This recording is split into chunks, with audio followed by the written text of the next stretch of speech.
And he said to me, yo, Malika, I just want to make sure I want to be remembered not as an NBA champion in this space, because I want to be so good at what I do on TV that I want being a champion to be separate from the credentials needed. I want my credentials to just be so good and stand on their own so well that I want them to hold their own water, and that I don't need to be introduced as a champion in order for people to know that I belong on television. And he is set out to be that excellent every single day. And I don't know that people realize how many games he watches or how much he puts into his craft and to what he does.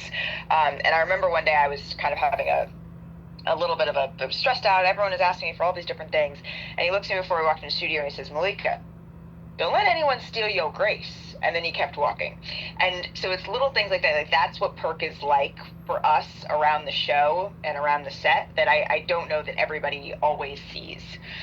And I remember Chanae and I were talking early on when the show started up on the 5th floor of our offices here in Los Angeles. And we were talking about our goals for this show and what we wanted it to be. And she was talking about how, she was the first Black woman to be a host of a radio show in a certain time slot. And she set all of these standards for her, for women everywhere. And I remember her saying to me, I just want to be able to,